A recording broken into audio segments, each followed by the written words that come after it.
India में 10 करोड़ से ज़्यादा लोगों को डायबिटीज़ है। आप यहाँ पे देख सकते हैं एक स्टडी के हिसाब से 77 मिलियन मतलब 7.5 करोड़ लोग डायबिटीज़ से गूंज रहे हैं। एज अ किडनी डॉक्टर आप सोच रहे होगे कि तू डायबिटीज़ की बात क्यों कर रहा है। डायबिटीज़ ही किडनी डिजीज़ करती है और किडनी डिजीज़ का leading cause world wide diabetes है।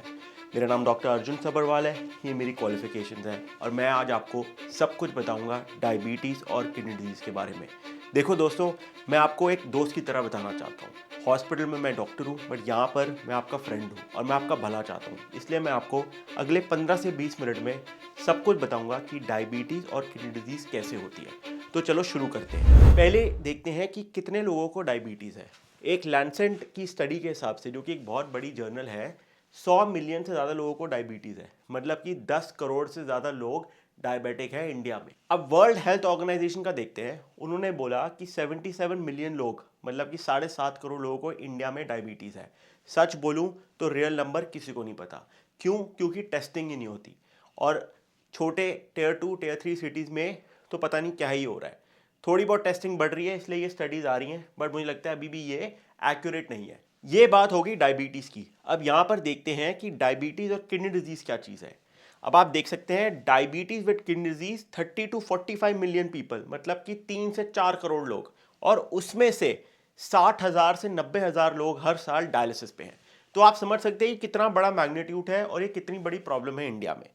इस स्लाइड में लोग पूछते हैं मुझसे कि डायबिटीज कब किडनी को डैमेज करती है, कैसे पता चलता है कि किडनी में डैमेज चल रहा है। आगे जाके हम बात करेंगे कि क्या टेस्ट कराने चाहिए, कौन सी लाइफस्टाइल और डाइट काम करती है, और ये भी देखेंगे कि ट्रीटमेंट्स कौन से अप्रूव हुए हैं डायबिटीज और किडनी डिजीज के लिए। तो मेरे साथ बने रहिए। ये आप देख सकते हैं HbA1c। HbA1c हमारा 3 महीने का ब्लड टेस्ट होता है, जिसमें हम देखते हैं कि डायबिटीज कंट्रोल कैसा है। ये चार्ट बड़े अच्छे से दिखाता है कि अगर आपका डायबिटीज 7.5 या 7% से ऊपर है, 7% से ऊपर अगर आपका डायबिटीज है, HbA1c है, तो किडनी में डैमेज होना शुरू हो चुका है। ये इंडियन एक्सप्रेस से भी हमने लिया है कि at what blood sugar level does damage start occurring in type 2 diabetes, और वो भी यही बोलते हैं कि अगर आपका HbA1c 7% से ज्यादा है तो किडनी में डैमेज शुरू हो चुका है। अब अगली चीज आती है कि कौन से टेस्ट कराएं देखने के लिए कि किडनी में डैमेज हो चुका है। अगर आप यहां पर देखेंगे, ये डायबिटीज यूके से लिया मैंने, जो पूरी गाइडलाइंस दिखाती है डायबिटीज के बारे में और किडनी डिजीज के बारे में। वो बोलते हैं ये 4 टेस्ट डेफिनेटली चाहिए होते हैं, इनमें से एक शायद नहीं चाहिए। पहले बात करते हैं एस्टिमेट ग्लोमेरुलर फिल्ट्रेशन रेट, जो आपका EGFR है। अब EGFR कैसे कैलकुलेट होता है? ये आपके क्रिएटिनिन लेवल पे, एज और सेक्स से कैलकुलेट होता है। कई रिपोर्ट्स में आप देखोगे कि EGFR नहीं मिलता। आप स्क्रीन पे देख सकते हो, गूगल पे एक सिंपल सर्च करना है, कैलकुलेट माई EGFR, अपना क्रिएटिनिन वैल्यू, अपनी एज और अपना सेक्स, मतलब मेल या फीमेल डालिए, आपका EGFR निकल जाएगा। नॉर्मल EGFR क्या होता है वो मैं आपको आगे बताऊंगा। दूसरा है आपका urine albumin to creatinine ratio. ये सबसे इंपॉर्टेंट टेस्ट है और ये सबसे पहला टेस्ट है जो दिखाता है कि किडनी में कोई डैमेज चल रहा है डायबिटीज की वजह से। अगर आप डायबिटिक हैं या आपका HbA1c 6 से ऊपर भी है ना, आपको साल में एक बार ये टेस्ट कराना ही चाहिए।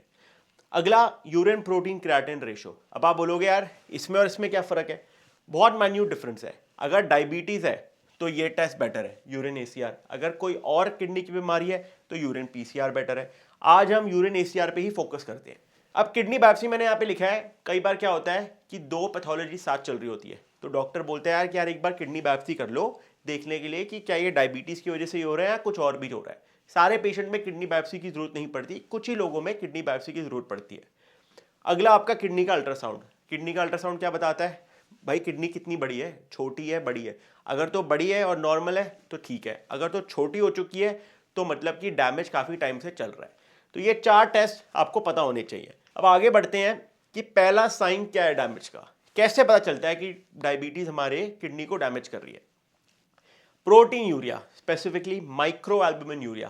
मैंने आपको पहले कहा था प्रोटीन में यूरिन PCR है और यूरिन ACR है, यहाँ में micro albumin urea urine ACR है। अगर ये आपके यूरिन में आ रहा है मतलब कि किडनी में डैमेज शुरू हो चुका है डायबिटीज की वजह से, ये पहला साइन है।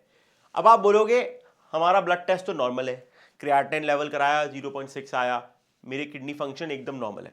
सही कह रहे हैं आप, बट क्रिएटिनिन बढ़ता ही नहीं है। क्रिएटिनिन तब बढ़ता है जब 50% किडनी ऑलरेडी डैमेज हो चुकी है। तो ये वाला टेस्ट ज़्यादा बेटर है देखने के लिए कि किडनी में कोई डैमेज है या नहीं। अब आप यहाँ पर देखेंगे diabetes begins to cause damage to the kidneys at the stage when urine ACR आपका 30 मिलीग्राम्स पर डे से ज़्यादा है, और ये पहला साइन है। ठीक है, अब आप रीडिंग्स देखिए, लैब रिपोर्ट में कई बार बोलते हैं नॉर्मल 3, कई बार बोलते हैं नॉर्मल 30। अगर 30 से ज़्यादा है या 3 से ज़्यादा है मतलब कि डैमेज शुरू हो चुका है किडनी में। ठीक है, मेयो क्लिनिक भी ये बोल रहा है, और ये मैंने फोटो डाली है प्रोटीन यूरिया की। कैसे पता चलता है प्रोटीन यूरिया? यूरिन में झाग आना, तो ये थोड़े थोड़े झाग दिखा रहे हैं यहाँ पर। अब हम बात करते हैं क्रिएटिनिन लेवल्स के बारे में। मैंने आपको पहले कहा था कि सीरम क्रिएटिनिन लेवल्स तभी बढ़ते हैं जब किडनी में 50% डैमेज ऑलरेडी हो चुका होता है। अब जब क्रिएटिनिन लेवल बढ़ेगा तो EGFR ड्रॉप होगा, इसलिए सब कुछ अगर नॉर्मल लग रहा है लोगों को लगता है कि मुझे कोई प्रॉब्लम ही नहीं है, बट ये सच नहीं है। यूरिन ACR याद रखिए, मैंने आपको कहा था मैं EGFR के बारे में बात करूंगा। EGFR में 5 स्टेजेस होते हैं, स्टेज 1 टू स्टेज 5। ठीक है, स्टेज 1 में आपका EGFR 90 से ऊपर है, बट अगर आपको एल्बुमिन यूरिया या फिर प्रोटीन है, मतलब फिर भी आप CKD के अंदर आते हो, CKD स्टेज 1 में। स्टेज 2 में 60 टू 89, 3 में 30 टू 59, 15 29 लेस देन 15। ये 5 स्टेजेस हैं, आपको स्क्रीन पे दिख जाएगी, फोटो ले सकते हो आप। ठीक है, अब आगे बढ़ते हैं। लोग बोलते हैं कि कितनी बार टेस्ट कराना चाहिए। देखिए, अगर आप डायबिटिक हैं तो आपको साल में एक बार यूरिन ACR कराना चाहिए। अगर आप डायबिटिक हैं और ट्रीटमेंट्स में हैं, मतलब कि किडनी डिजीज की ट्रीटमेंट में, समझ लीजिए कि आपने अपना डायबिटीज का टेस्ट कराया, यूरिन ACR कराया, वो बढ़ा हुआ आया। ठीक है, फिर आपने कोई दवाई शुरू करी प्रोटीन यूरिया को कम करने के लिए, तब आपको साल में 3 से 4 बार कराना चाहिए यूरिन ACR, हर 3 महीने में, हर 4 महीने में, डॉक्टर से मिलने से पहले। अब अमेरिकन डायबिटीज एसोसिएशन क्या बोलती है? Periodic monitoring of serum potassium is also important. Potassium level क्यों? क्योंकि जो हम दवाइयां देते हैं उससे पोटेशियम लेवल बढ़ता है, तो पोटेशियम लेवल भी जरूरी है, स्पेसिफिकली उनमें जिनका EGFR 60 से कम है। ठीक है, तो वो भी आप एक बार टेस्ट करा लीजिए। कई लैब्स क्या करती है, सिर्फ क्रिएटिनिन करा लेती हैं, सोडियम पोटेशियम कराती नहीं है। उनको बोलिए कि मुझे अपना पोटेशियम लेवल भी चेक कराना है। अब आगे देखते हैं कि अदर टेस्ट क्या चाहिए।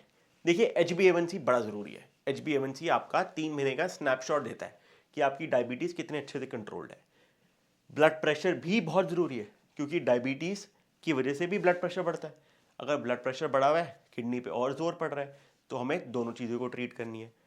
तीसरी चीज आती है लिपिड प्रोफाइल। डायबिटीज का सबसे बड़ा रिस्क क्या होता है? Heart disease. हार्ट डिजीज कैसे कम होती है? अगर आपका लिपिड कंट्रोल में हो। तो लिपिड प्रोफाइल भी करा लो साल में कम से कम 2 या 3 बार, अगर आप डायबिटिक हो और ट्रीटमेंट पे हो। अब अगली कुछ चीजें मैं बताऊंगा जो आप सोचोगे कि ये भी कराना होता है डायबिटीज के लिए। एक तो है आंख का एग्जामिनेशन। आंख का एग्जामिनेशन बहुत जरूरी है, क्योंकि अगर आपकी आई में डायबिटीज की चेंजेस हैं तो आपकी किडनी में भी डायबिटीज की चेंजेस होंगी। इसका क्या रीजन है? आंख की जो ब्लड वेसल होती है वो बहुत छोटी होती है, और किडनी की भी ब्लड वेसल बहुत छोटी होती है। तो हम मानते हैं कि अगर इधर प्रॉब्लम चल रही है तो किडनी में भी कुछ ना कुछ चल रहा है। दूसरा है फुट एग्जामिनेशन। लोगों को सेंसेशन ही नहीं होती, लगता ही नहीं कि खड़े में दर्द हो रही है, और इसलिए लोगों को डायबिटिक फुट होता है, क्योंकि सेंसेशन चली जाती है। अगर सेंसेशन चली गई, दर्द फील नहीं होगा। दर्द फील नहीं होगा तो अगर कोई चोट लगी है वो अल्सर बन जाएगा, और वो अल्सर फिर हील नहीं होता, क्योंकि लोगों को पता ही नहीं चलता कि अल्सर है। इसलिए हमेशा ना, अगर डायबिटिक हो, हर महीने एक बार अपना पैर देख लो नीचे से, कोई चोट तो नहीं लगी, फीलिंग सारी इंटैक्ट है, सेंसेशन नॉर्मल है। अगर आपको नहीं करना तो डॉक्टर के पास जाके करवा लो। अब मैं बात करना चाहता हूँ थोड़ा ट्रीटमेंट के बारे में। डाइट एंड लाइफस्टाइल का बहुत बड़ा रोल है डायबिटीज़ में। मैं as a doctor, as a kidney specialist, मैं खुद बोलता हूँ कि डाइट एंड लाइफस्टाइल ही फर्स्ट लाइन ट्रीटमेंट है, और अगर कोई और आपको कुछ और बोल रहा है वो गलत है। ये क्या काम करती है? टाइप 2 डायबिटिक्स में डेफिनेटली काम करती है। जो मैंने अभी आपको सब कुछ बताया वो टाइप 2 डायबिटीज़ के बारे में था। टाइप 1 में भी लागू है ये, बट टाइप 2 के बारे में हम बेसिकली बात कर रहे हैं अभी। अगर HbA1c 7-8 है तो ये रिवर्स हुआ जा सकता है। ठीक है, अगर तो मैं बोलूंगा कि अगर आपका HbA1c 7-8 है और आपने पहले के सारे टेस्ट कराए, यूरिन ACR कराया, किडनी फंक्शन कराया, लिपिड प्रोफाइल कराया, आंख का टेस्ट कराया, पैर का टेस्ट कराया, और वो सब नॉर्मल है, तो डाइट से रिवर्स कर सकते हो आप। ये बात पक्की है, दवाई की जरूरत नहीं है। बट अगर HbA1c 7 से ऊपर है और इनमें से किसी भी टेस्ट में कुछ अबनॉर्मैलिटी निकली है तो दवाई खानी चाहिए, क्योंकि डैमेज ऑलरेडी शुरू हो चुका है। ठीक है, अब क्वेश्चन जो पेशेंट पूछते हैं, डू वी नीड मेडिकेशन और should we just do lifestyle? और ये एक साइकिल है। पेशेंट बोलता है मैं 3 महीने ट्राई करूंगा लाइफस्टाइल, नहीं हुआ तो दवाई ले लूंगा। 3 महीने बाद बोलता है डॉक्टर 2 और महीने ट्राई कर लेते हैं। 2 महीने बाद बोलता है चलो अब दवाई दे दो, 1 महीना खा के देखते हैं। फिर वो बोलता है 3 महीने लाइफस्टाइल करूंगा। यार, इसमें ना पूरा डैमेज चल रहा है ऑलरेडी। एक तरफ जाओ, या तो लाइफस्टाइल करो या तो दवाई लो। और अगर, जैसे मैंने आपको पहले बताया, दवाई कब लेनी चाहिए? अगर डैमेज ऑलरेडी है। लाइफस्टाइल कब करना चाहिए अगर डैमेज नहीं है और HbA1c 7 और 8 के बीच में? क्या करना चाहिए लाइफस्टाइल में? अब आप देखिएंगे ये कई प्रोग्राम्स होते हैं बड़े बड़े जो आपको आश्रम वगैरह में लेके जाते हैं, बोलते हैं आपका खाना वाना हम ठीक कर देंगे, डिटॉक्स कर देंगे बॉडी। वो करते क्या है? वो यही करते हैं, लो कैलोरी डाइट। आपका खाना एकदम बंद, 1000 कैलोरी से कम, उसकी वजह से आपका ब्लड शुगर कम हो जाता है और डायबिटीज़ बेटर हो जाती है। तो ये बस एक ना, मैं मानता हूँ ट्रेडिशनल साइंस है और मॉडर्न साइंस ट्रेडिशनल साइंस से ही आई है, बट ये जो घुमा फिरा के लोग आपको चीज़ें बेचना चाहते हैं कि आप इधर आ जाइए, एक हफ्ते में आपका डायबिटीज़ रिवर्स हो जाएगा, ये हो जाएगा, वो हो जाएगा, ये सब फालतू बकवास है। यही है पूरा, कैलोरी काउंटिंग ही मेन चीज़ है। तो कैलोरी काउंटिंग की अगर बात करें तो डायरेक्ट ट्रायल आता है। डायरेक्ट ट्रायल एक यूके में था जिन्होंने बोला कि जिन लोगों ने 800 से 850 कैलोरी खाई दिन में, उनका डायबिटीज़ रिवर्स हो गया 3 महीने के अंदर, कंसिस्टेंटली जिन्होंने किया। तो कैलोरीज बहुत ज़रूरी है। हर बार कुछ खाते हो ना तो पीछे पढ़ लिया करो कितनी कैलोरीज है। अब अगली चीज़ कार्बोहाइड्रेट्स, ये आपका दुश्मन है। थोड़ा बहुत फिर भी चाहिए बट ये आपका दुश्मन है। 30 to 45% of total calories carb से आनी चाहिए। अब इनमें रूल्स क्या है? लिक्विड कार्ब नहीं खाने, रिफाइंड कार्ब नहीं खाने, सिर्फ वो कार्ब्स खाने जिसमें फाइबर भी हो, थोड़ा प्रोटीन भी हो। अब बेस्ट इंडियन सोर्सेज में बात करें तो वेजिटेबल्स में आपकी लौकी, तोरी, भिंडी, कैबेज, ये सब आ गया। दाल, चना, राजमा, मिलेट्स बहुत अच्छी चीज़ है। ब्राउन राइस और हैंड पाउंडेड राइस छोटे पोर्शन में भी अलाउड है। क्या अवॉइड करना चाहिए? वाइट राइस अवॉइड करना चाहिए। मैदा, bread, biscuit, fruit juice, sugar, ये सब अवॉइड करना चाहिए। ठीक है। अगली चीज़ है प्रोटीन, सबसे इंपॉर्टेंट चीज़ है। अगर डायबिटीज़ को रिवर्स करना है ना तो प्रोटीन ही आपका दोस्त है। प्रोटीन और मसल ट्रेनिंग, जिसके बारे में मैं आगे बात करूंगा। प्रोटीन की बात करें तो आपको अराउंड 1 to 1.2 ग्राम्स पर केजी चाहिए। मतलब कि अगर आप 70 किलो के हो तो आपको 70 to 85 ग्राम्स ऑफ प्रोटीन दिन में चाहिए ही चाहिए। क्यों चाहिए? इससे इंसुलिन रेजिस्टेंस कम होती है, हंगर कम होती है, मतलब कि भूख कम लगती है और लंबे टाइम तक आप फुल रहते हो, और आपका मसल प्रिजर्व रहता है ड्यूरिंग वेट लॉस। क्योंकि वरना अगर कैलोरी कम करते हो तो मसल भी निकल जाता है अगर प्रोटीन नहीं खाओगे। क्या है इंडियन प्रोटीन सोर्सेज? पूरा देख सकते हो आप यहाँ पर, ये नंबर भी दिया हुआ है। अब चिया सीड्स अच्छे हैं, सोयाबीन बहुत अच्छे हैं। अगर वेजिटेरियन तो पनीर भी खा सकते हो। टोफू बहुत अच्छा सोर्स ऑफ प्रोटीन है अगर आप वेजिटेरियन हो। नॉन वेज में तो बहुत ही ऑप्शन है, फिश अच्छी है, चिकन अच्छा है, तो बहुत ऑप्शन है। थोड़ा रिसर्च करना चाहिए और आपको मिलेगा। एक डाइटिशियन को दिखाओ, अगर नहीं समझ आ रहा क्या खाना है, एक डाइटिशियन से मिलो, बोलो मुझे हाई प्रोटीन खाना है, ये मेरी रिक्वायरमेंट है, बताओ मुझे क्या करना चाहिए। सारे ऑप्शन हैं। अब शुगर, इसको ज़ीरो, बिल्कुल बंद अगर डायबिटिक हो। शुगर से डायबिटीज़ वर्स नहीं होती है, ब्लड शुगर बढ़ता है, बट इसके साथ साथ ना भूख भी बहुत लगती है। क्योंकि जब शुगर खाते हो इंसुलिन निकलता है, उसकी वजह से शुगर क्रैश होता है, फिर और भूख लगती है, फिर आदमी कार्बोहाइड्रेट्स खा लेता है, तो ऐसे एक साइकिल में फंस जाता है। तो टारगेट क्या होना चाहिए? As close to zero as possible. क्या अलाउड है? नेचुरल शुगर हो गए, ठीक है। क्या अलाउड नहीं है? वाइट शुगर अलाउड नहीं है, हनी, स्वीट्स, डिजर्ट, ये पैकेज जो बोलते हैं ना डायबिटिक के लिए, ये भी अच्छे नहीं है। तो अगर खाना है तो मॉन्क शुगर एक आता है, स्टीविया आता है, ये थोड़ा बहुत ले सकते हो आप, ठीक है। अगला बात करते हैं फाइबर, ये बहुत इंपॉर्टेंट है और लोग इसको इग्नोर कर लेते हैं। Fibre 30 to 40 grams per day चाहिए ही चाहिए। फाइबर क्यों मैटर करता है? ये ग्लूकोज अब्जॉर्प्शन को स्लो करता है, गट इंसुलिन सेंसिटिविटी को इंप्रूव करता है और HbA1c को भी कम करता है। इंडियन हाई फाइबर सोर्सेज क्या है? आप यहाँ पर सारे देख सकते हैं, स्क्रीन पे मैं बोल दूंगा एडिटर को, वो डाल देगा सारे, ठीक है। फिर भी सब्जी 2 बोल खा लो, चिया सीड्स ले लो, फिर ईसबगोल ले लो। हर रोज मत लो ईसबगोल, यूएस में तो एक वार्निंग आई है इसके अगेंस्ट, तो थोड़ा बहुत आप ले सकते हो कभी कभी, ठीक है। पल्सेस, दाल, फ्लैक्स सीड हो गए, सैलेड हो गए, सैलेड खा लो, सबसे ज़्यादा फाइबर है उनमें। कितना टाइम लगता है डायबिटीज़ रिवर्स करने में अगर आप डाइट से कर रहे हो? Reversal of type 2 diabetes through very low energy diets, मतलब कि low calorie diets, takes 12 weeks, 3 महीने, जैसे मैंने आपको पहले कहा, ठीक है। तो ये भी मैंने आपको बता दिया है कि कितना टाइम लगता है। लोग बोलते हैं कब तक करना है, 3 महीने तो करके देखो। अब एक्सरसाइज की बात करते हैं। डाइट एक्सरसाइज के साथ ही होती है, ये नहीं है कि डाइट कर ली एक्सरसाइज नहीं की। एक्सरसाइज में क्या करना चाहिए आपको? अमेरिकन डायबिटीज एसोसिएशन क्या बोलती है? ऑप्टिमल अमाउंट क्या है? अगर आपको डायबिटीज है तो आपको 150 मिनट पर वीक करना है, मतलब 5 दिन 30 मिनट करना ही करना है अगर एक्सरसाइज करनी है, ठीक है। अब कौन सी एक्सरसाइज करनी है यहाँ पर सब लिखा हुआ है। वेट ट्रेनिंग करो, योगा करो, वॉक पे जाओ, कुछ भी करो यार, शुरू तो करो। एक बार शुरू करोगे आगे जाके आप बढ़ा भी सकते हो। वॉक से शुरू करो अगर वॉक ईजी लगता है, फिर वेट ट्रेनिंग शुरू कर दो। ये मैंने आपको बता दिया है। क्या बोलती है ये कि जब एक्सरसाइज करोगे तो 5 to 10% बॉडी वेट कम होता ही होता है, जिसकी वजह से डायबिटीज भी कम होती है। हर किलोग्राम ऑफ बॉडी वेट जो आप कम करते हो उससे आपका HbA1c 0.1 परसेंटेज पॉइंट कम होता है। मतलब 5 किलो अगर कम कर लिया तो 0.5% HbA1c कम हो जाएगा। मतलब अगर 7.5 पे थे, 5 किलो कम करके 7 पे आ सकते हो। 10 पे करो, 6.5 और कर लिया तो प्री डायबिटिक स्टेज पे आ जाओगे। तो करा जा सकता है, कोई नहीं मना कर रहा। अब बात करते हैं दवाइयों की। अब ये फ्लो चार्ट बहुत ही ज़्यादा कंफ्यूजिंग है। ये सारी दवाइयाँ हैं जो डायबिटीज़ की होती हैं, ठीक है, बट हम बात करेंगे डायबिटीज़ और किडनी डिजीज़ के बारे में।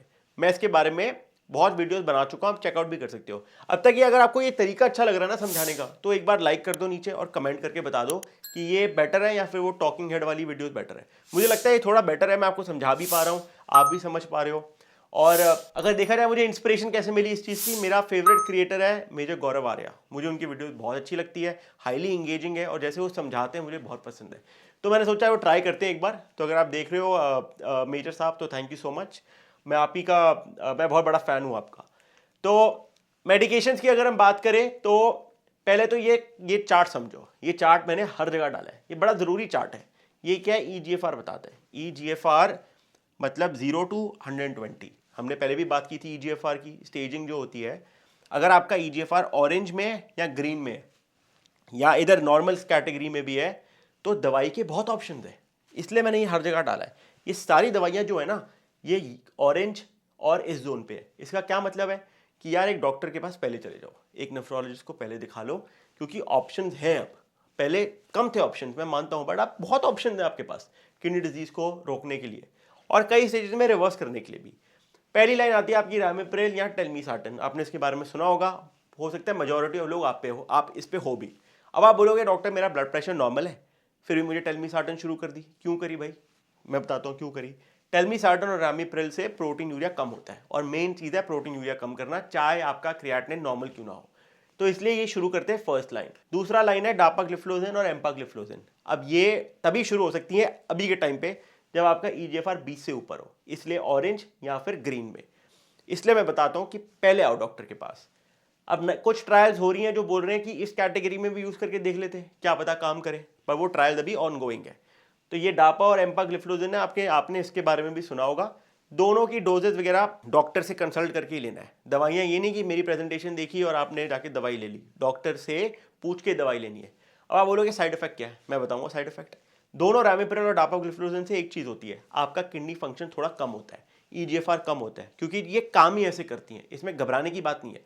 15 से 20% कम हो सकता है। मतलब अगर क्रिएटिनिन 1.2 था तो बढ़ के 1.4 तक जा सकता है। ये नॉर्मल रिस्पॉन्स है। कई लोग दवाई बंद कर देते हैं, वो गलत चीज़ है, कंटिन्यू करना है। अगर 20% से ज़्यादा है तो सोचो दवाई बंद करने का। साइड इफेक्ट बताते हैं डापाग्लिफ्लोजिन के UTI, यूरिनरी ट्रैक्ट इन्फेक्शन हो सकता है, पेशाब वाली जगह पे इन्फेक्शन हो सकता है। अगर वो बार बार हो रहा है तो हम बोलते हैं इसको बंद कर दो, वरना 95% लोग बहुत अच्छे से इसको टॉलरेट कर पाते हैं। अगली दवाई है करेंडिया या फिनेरेनोन, इसके बारे में भी आपने सुना होगा। ये रिसेंटली अप्रूव हुई है डायबिटीज़ के लिए। ये भी ऑरेंज और ग्रीन जोन में काम करती है, ठीक है। इससे भी पहले किडनी फंक्शन कम होता है, पोटेशियम लेवल बढ़ सकता है। इसलिए मैंने आपको याद है पहले कहा था पोटेशियम लेवल अपना चेक कराना, इसलिए क्योंकि ये जो सारी दवाइयाँ हैं पोटेशियम पे बेस पे दी जाती है। तो ये दवाई भी अपने डॉक्टर से पूछिए, मैं बताऊंगा कैसे शुरू करनी चाहिए डॉक्टर से कंसल्ट करके आगे की उसमें। इसके साइड इफेक्ट क्या है? इसका साइड इफेक्ट हाई पोटेशियम ही है, बाकी कोई ऐसा मेजर साइड इफेक्ट नहीं है। कई लोग इसको टॉलरेट कर लेते हैं आराम से। अब आपने सेमाग्लोटाइड और मुंजारो के बारे में सुना होगा। इसके बारे में मैं 1 मिनट लेना चाहता हूँ, क्योंकि कई फिटनेस इन्फ्लुएंसर ना इस दवाइयों को बोल रहे हैं कि ये बेकार दवाई है। देखो, मैं मानता हूँ कि अगर आप अपनी शादी से पहले ये दवाई लो तो गलत चीज़ है, बट अगर आप डायबिटिक हो, बहुत ज़्यादा वेट है आपका, प्रोटीन यूरिया हैवी है, तो ये दवाई आपके लिए बनी है यार, इसलिए उन्होंने ये दवाई दी है। ट्रायल्स ने दिखाया है कि ये दवाइयाँ किडनी डिजीज़ को स्लो करती हैं बाय प्रोटीन यूरिया को कम करने की वजह से। तो प्रोटीन यूरिया कम हुआ, किडनी डिजीज स्लो हो गई। ये दवाइयाँ भी इसी स्टेज में काम करती है, ऑरेंज और ग्रीन में, ठीक है। अगली आती है 4 पिलर्स। देखिए, मैंने आपको कहा था कैसे शुरू करना है। पहले आपको शुरू किया जाएगा रास इनहिबिटर, फिर होता है SGLT2 इनहिबिटर, फिर आता है आपका फिनेरेनोन, फिर आता है आपका GLP-1 जिसमें सेमाग्लोटाइड आ गया या वो आ गया ozempic या मुंजारो।